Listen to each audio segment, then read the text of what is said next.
2024-এ একাধিক বিচ্ছেদের খবর বারংবার উঠে এসছে শিরোনামে। তবে বছরের শেষটা কিন্তু উৎসবের মাহলে পরিণত হয়েছে টেলিপাড়ার। হবেই বা না কেন, টেলিপাড়ার পাওয়ার কাপল শ্বেতা ভট্টাচার্য ও রুবেল দাস যে ছাদনাতলায় বসতে চলেছে খুব শীঘ্রই। শোনা যাচ্ছে 2025-এর শুরুতেই বৈবাহিক সম্পর্কে আবদ্ধ হতে চলেছেন দুজনে। শোনা যাচ্ছে মাঘ মাসেই বিয়ে হতে চলেছে এই সেলেব জুটির। তবে মাঘ মাসের কোন তারিখে তা জানাতে নারাজ শ্বেতা এবং রুবেল দুজনেই। তবে এর মধ্যেই সামাজিক মাধ্যমে ভাইরাল হচ্ছে দুজনের বিয়ের কার্ড।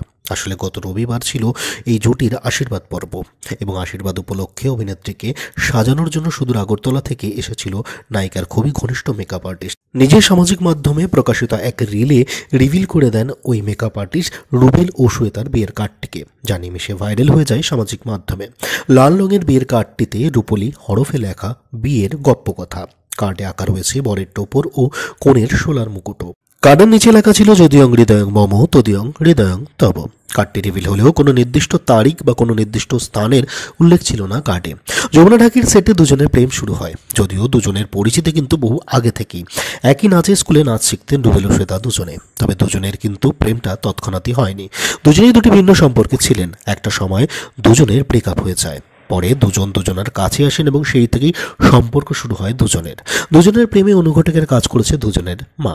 শ্বেতাকে তার মা আশ্বস্ত করেছিলেন এই বলে যে এই ছেলেটা তোকে ভালো রাখবে। মায়ের কথায় ভরসা করে রুবেলের সাথে সম্পর্কে জড়ান শ্বেতা। অবশেষে পূর্ণতা পাওয়ার দোরগোড়ায় দুজনের সম্পর্ক। তবে বর্তমানে খুবই ব্যস্ত দুজনে। এমনিতেই বিয়ে প্রায় চলেই এসছে বললে চলে। তার উপর বিয়ের জন্য ছুটি নিতেও হবে দুজনকে নিজেদের কর্মস্থল থেকে। তাই বর্তমানে বিয়ের প্রস্তুতির পাশাপাশি কিন্তু শুটিংয়ের কাজেও বিরাট ব্যস্ত দুজনেই।